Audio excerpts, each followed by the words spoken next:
उपमुख्यमंत्री एकनाथ शिंदे यांना भक्ती शिरोमणी संत श्री नामदेव महाराज पुरस्कार जाहीर करण्यात आलेला आहे। हा गौरव सोहळा 24 जुलै रोजी पंढरपूर इथे संपन्न होणार आहे। या प्रसंगी महाराष्ट्रातील संत वंशज फळ परंपरेचे प्रमुख आणि वारकरी संप्रदायाचे मान्यवर उपस्थित राहतील।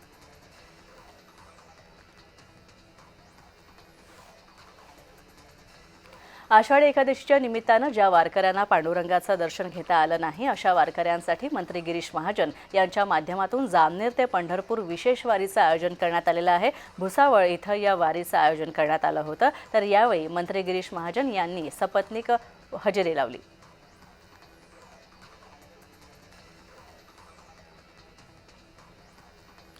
अधिवेशनाच्या शेवटच्या दिवशी दिव्यांगांच्या अनुदानामध्ये 1000 रुपयांची वाढ केल्यानंतर दिव्यांग बांधवांकडून या निर्णयाचं स्वागत करण्यात आलेलं आहे। दिव्यांगांच्या अनुदानामध्ये वाढ करून देण्यात यावी अशी मागणी दिव्यांग बांधवांनी सातत्यानं केलेली आहे। अखेर सरकारनं अधिवेशनाच्या शेवटच्या दिवशी ही मागणी मान्य केली।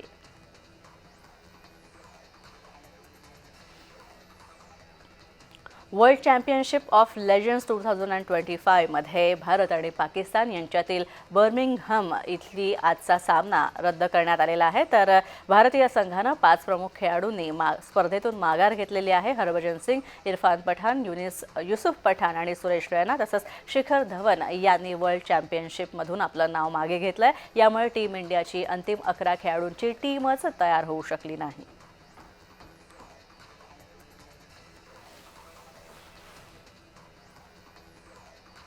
पुण्यात पर्वती जलशुद्धीकरण प्रकल्पा इथून SNDT कडे जाणारी जलवाहिनी फुटलेली आहे। जलवाहिनी फुटली आणि त्यामुळे पुणे शहराचा पाणी पुरवठा विस्कळीत झालेला आहे।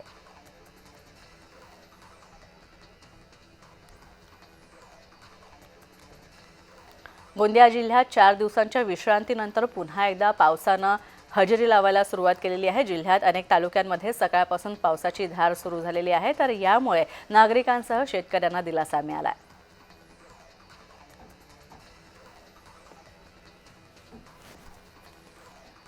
सिंधुदुर्गमध्ये पावसानं रात्रीपासून पुन्हा एकदा दमदार हजेरी लावलेली आहे। सावंतवाडी, कुडाळ आणि दोडामार्ग, वेंगुर्ला तालुक्यामध्ये रात्री मुसळधार पाऊस पडतोय, तर जिल्ह्याच्या सह्याद्री पट्ट्यातील गावांमध्ये सुद्धा पावसाचा जोर आता अधिक वाढलेला आहे। आज जिल्ह्याला ऑरेंज अलर्ट जारी करण्यात आला आणि त्यामुळे पावसाचा जोर आणखी वाढण्याची शक्यता आहे।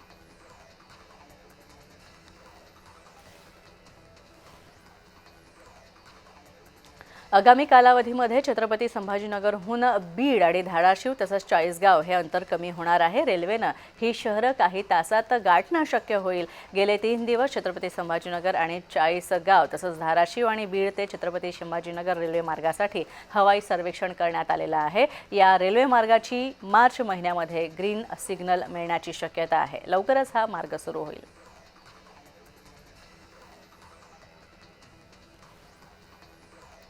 आज पश्चिम रेल्वे, मध्य रेल्वे आणि हार्बर रेल्वे मार्गावर मेगा ब्लॉक घेण्यात येणार आहे। तर पश्चिम रेल्वेवर गोरेगाव ते बोरवली दरम्यान मेगा ब्लॉक असेल। मध्य रेल्वेवर CSMT ते विद्याविहार दरम्यान मेगा ब्लॉक असून विविध अभियांत्रिकी आणि देखभाल दुरुस्तीच्या कामांसाठी हा मेगा ब्लॉक घेण्यात आला आहे।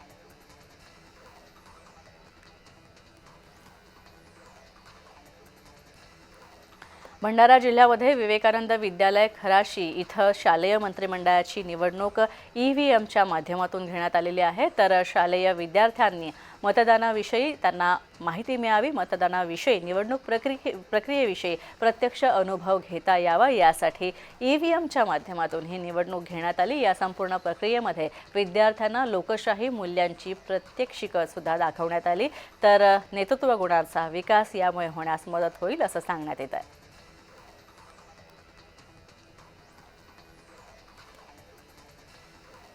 बीडमध्ये मित्राच्या बहिणीसोबतचे प्रेमसंबंध उघड झाल्यामुळे तरुणाची मुलीच्या भावासह 4घांनी मिळून मारहाण करत हत्या केलेली आहे। ही घटना गेवराई तालुक्यात गंगावाडी या परिसरात घडली, तर शिवम चिकणे असं या हत्या झालेल्या तरुणाचं नाव आहे। या प्रकरणात तालवडा पोलीस ठाण्यात 5 जणांच्या विरुद्ध गुन्हा दाखल करण्यात आला।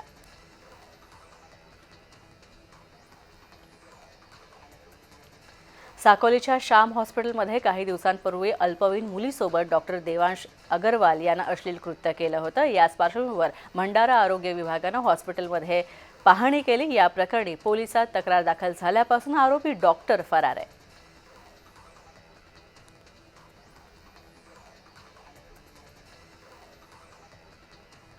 भंडारा जिल्ह्यामध्ये एका इसमाने झालेल्या वादामधून महिलेवर चाकून हल्ला केला। ही घटना भंडाऱ्यात टाकळी इथं घडली असून हल्ल्यामध्ये महिला गंभीररीत्या जखमी झालेली आहे। या प्रकरणी पोलिसांमध्ये गुन्हा नोंदवण्यात आलेला आहे। पुढील तपास आणि कारवाई पोलिसांकडून करण्यात येते।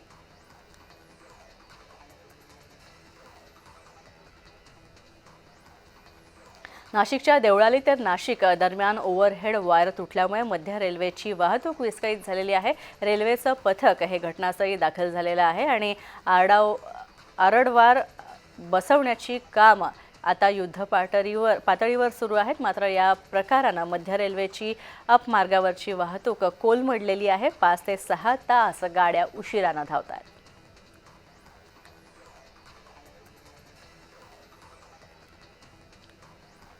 औंढा नागनाथ तालुक्यामध्ये संगणापूरच्या शेतामध्ये अनिकेत नैवल यांचा पाण्याच्या मोटारीच्या स्टार्टरचा शॉक लागून मृत्यू झालेला आहे।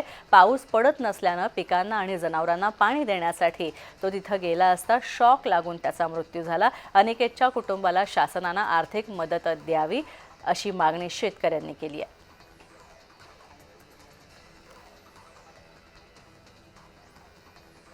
भिवंडी बायपासवर मुंबई नाशिक महामार्गावर एका ट्रकला अचानक आग लागली होती। अग्निशमन दल घटनास्थळी पोहोचेपर्यंत ट्रक जळून खाक झाला होता। आगीचं कारण अजून समजू शकलेलं नाहीये। घटनेमध्ये कोणतीही जीवितहानी झाली नाही, परंतु आगीत ट्रक पूर्णपणे जळून खाक झालाय। मालकाचं लाखो रुपयांचं नुकसान झालंय।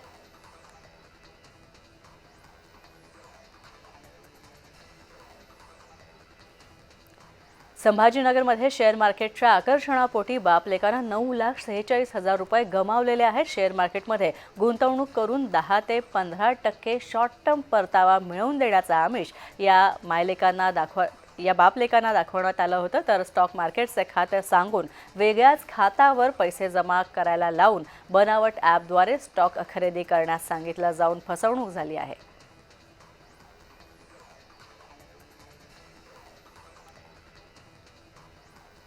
शालार्थ आयडी घोटाळ्यामध्ये सायबर पथकानं आणखी 2 मुख्याध्यापकांना नागपूरमधून अटक केलेली आहे। शेषराम कुथे आणि हेमंत राठोड असं अटक करण्यात आलेल्या मुख्याध्यापकांची नावं आहेत। आरोपींच्या शाळेमध्ये 3 शिक्षक नियमबाह्य पद्धतीनं नियुक्त करण्यात आलेले आहेत। तर शाळेच्या दुसऱ्या शाखांमध्ये सुद्धा 4 ते 6 शिक्षकांची बोगस कागदपत्रांच्या आधारे भरती करण्यात आली आहे।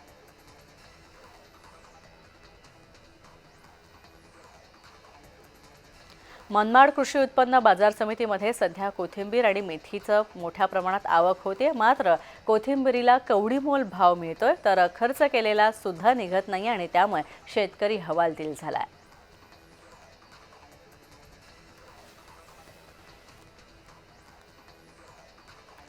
धुळ्यामध्ये 12 मध्यम प्रकल्पांपैकी 6 प्रकल्पांमध्ये अद्याप 50%पेक्षाही कमी जलसाठा आहे। दमदार पाऊस धरण क्षेत्रात झाला नाही आणि त्यामुळे पाणी पातळीतही वाढ झाली नाहीये। साक्री तालुका वगळता इतर तालुक्यांमध्ये समाधानकारक पाऊस नाहीये, तर जलस्रोतांमध्ये आता पाण्याची पातळी वाढली नाहीये। अशीच परिस्थिती राहील तर पाणी संकट गहिर होण्याची शक्यता आहे।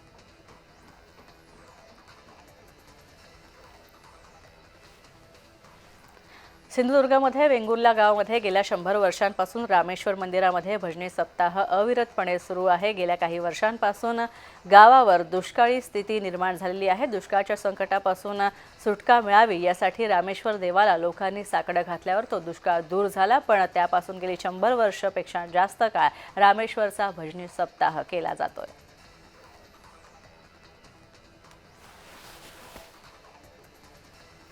अकोल्यामध्ये जयभवानी मित्रमंडळाचे 20 युवक हे 2 महिन्यांचा पायी प्रवास करत केदारनाथहून कावड खांद्यावर घेऊन अकोल्यामध्ये दाखल झाले। हे युवक श्रावण महिन्याच्या शेवटच्या सोमवारी कावड यात्रेत सहभागी होणार आहेत। तर श्रावणामध्ये अकोल्यात राजराजेश्वर मंदिरामध्ये जलाभिषेक करण्यात येतो। या अभिषेकासाठीचं पाणी आणण्यासाठी हे तरुण केदारनाथ इथं कावड यात्रेला गेले होते।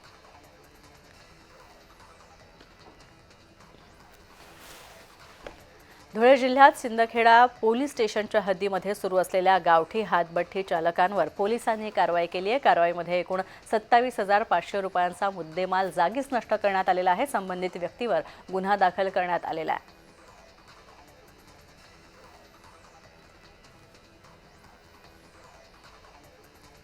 धुळे शहर पोलीस ठाण्याच्या हद्दीमध्ये 6 वेगवेगळ्या ठिकाणी एकाच वेळी छापे टाकण्यात आले। पोलिसांनी सट्टा अड्ड्यांना रंगेहात पकडलेला आहे, तर काही जण यात पळून जाण्यात यशस्वी झालेले आहेत। या कारवाईमध्ये पोलिसांनी 5,000 रुपये आणि सट्ट्याच्या चिठ्ठ्या सुद्धा जप्त केलेल्या आहेत।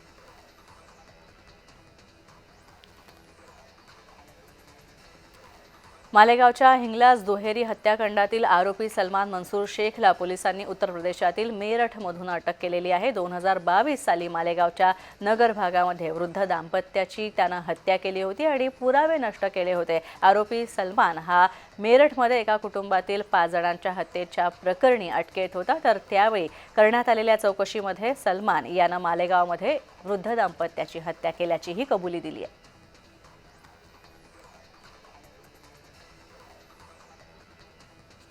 मालेगावच्या हिंगलाजमध्ये दुहेरी हत्याकांड प्रकरणात अटक करण्यात आलेल्या आरोपीला आता पकडण्यात आलेला आहे। उत्तर प्रदेशातून त्याला अटक करण्यात आलेली आहे, तर दाम्पत्याची त्याने 2022 मध्ये हत्या केली होती। मेरठहून त्याला पोलिसांनी ताब्यात घेतलं आहे।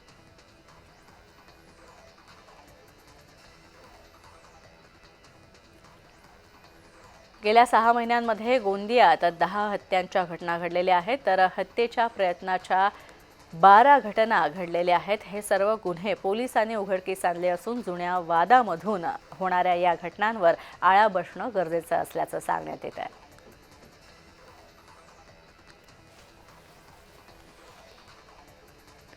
माणगावमध्ये तरुणांनी पुराच्या पाण्यात वाहून जात असलेल्या खवल्या मांजराला जीवदान दिलेलं आहे। वन्यजीव अभ्यासक शंतनू कुसेकर यांच्याशी संपर्क साधत या खवले मांजराला पकडून वनविभागाच्या ताब्यात देण्यात आलेला आहे। वनविभागाने त्याला सुखरूप जंगलात नैसर्गिक अधिवासात सोडलं आहे।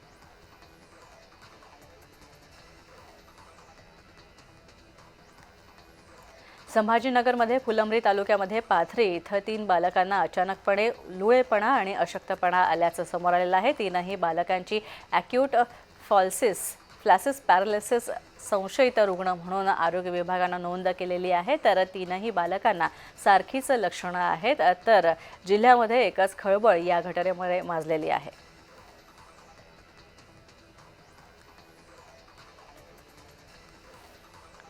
ॲप आधारित टॅक्सी रिक्षा चालकांचा संप मागे घेण्यात आलेला आहे। प्रति किलोमीटर 32 रुपये याप्रमाणे भाडे आकारण्याचा निर्णय घेण्यात आला असून आता ऑनली मीटर या संकेतस्थळावरून भाडं आकारलं जाईल।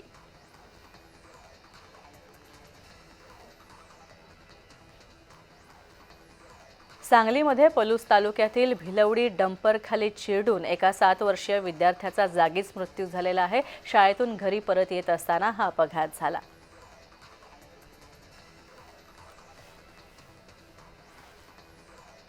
बंजारा समाजाच्या सर्वांगीण विकासासाठी सर्वांशी चर्चा करू आणि एक ड्राफ्ट तयार करू, तसंच हा ड्राफ्ट घेऊन पंतप्रधान नरेंद्र मोदी यांची भेट घेणार आहोत, अशी घोषणा राज्यमंत्री इंद्रनील नाईक यांनी बंजारा समाज एकता मेळाव्यामध्ये केली।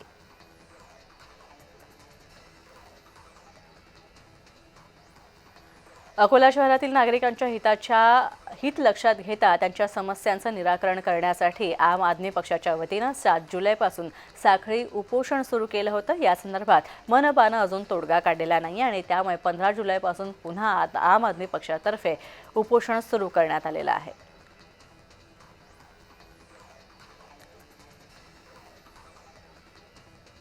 रत्नागिरीतील वाटद प्रस्तावित MIDC विरोधात शेतकरी आक्रमक झालेले आहेत। वाटद खंडाळामध्ये शेतकऱ्यांनी मोर्चा काढला।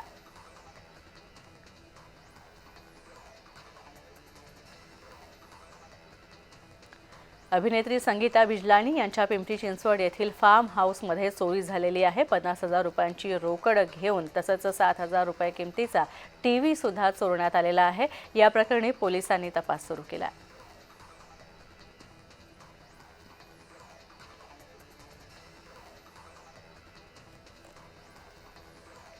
सांगलीमध्ये HIV बाधितांचा वधूवर मेळावा आयोजित करण्यात आलेला आहे। सांगलीचे जिल्हाधिकारी अशोक काकडे यांच्या उपक्रमातून हा मेळावा राबवण्यात आला आहे।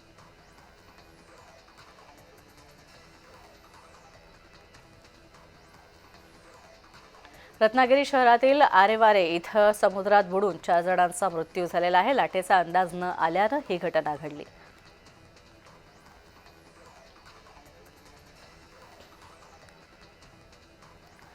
करमाळा जातेगाव इथं रस्त्यावर वारकऱ्यांना घेऊन जाणाऱ्या पिकअप गाडीचा अपघात झाला। यामध्ये 8 ते 10 वारकरी जखमी झालेत। जखमींवर रुग्णालयात उपचार सुरू आहेत।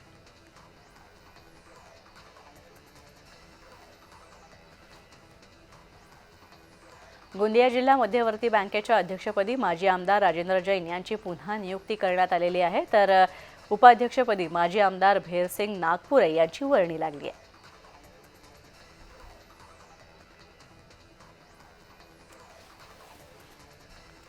योगीराज गंगागिरी महाराजांच्या 178व्या हरिनाम सप्ताहाचा ध्वजारोहण सोहळा वैजापूर इथं शनिदेव इथं पार पडला। तर यावेळी खासदार संदीप भुमरे, आमदार रमेश बोरनारे आणि इतर मान्यवर उपस्थित होते। यावेळी येत्या 30 जुलैपासून मोठ्या भक्तिमय वातावरणात सप्ताह सुरू होईल।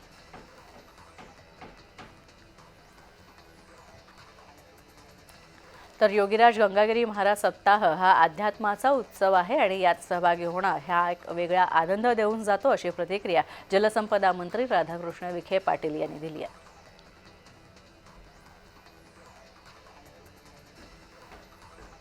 जालन्यामध्ये अपंग चहा विकणाऱ्या तरुणावर हॉटेल चालकानं जीवघेणा हल्ला केलेला आहे। तर अवैध दारू विक्रेत्या हॉटेलच्या शेजारी हा चहा विकतो म्हणून हा हॉटेल मालक चिडला होता आणि याच रागापोटी त्यानं चहावाल्यावर हल्ला करून त्याला गंभीररीत्या जखमी केलेला आहे।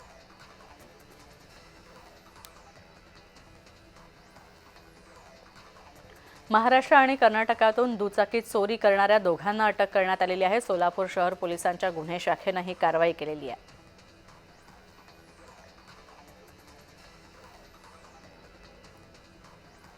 पोलादपूर महाबळेश्वर दरम्यान आंबेनळी घाटामध्ये दरड कोसळली। दरड हटवण्याचं काम सुद्धा करण्यात आलेलं आहे। यामध्ये सुदैवानं जीवितहानी झाली नाही।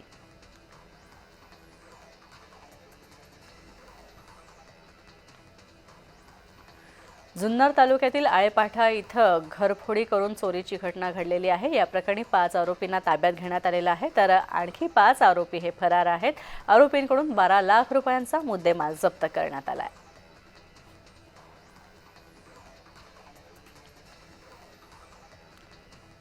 एका रुपयात पीक विमा योजना महायुती सरकारनं बंद केली आणि त्यामुळे शेतकऱ्यांमध्ये नाराजी पसरलेली आहे। शेतमालाला योग्य भाव देऊन पॉलिसी बनवायला पाहिजे, यासह शेतकऱ्यांचं कर्ज देखील माफ करायला हवं, अशी मागणी शेतकरी करतात।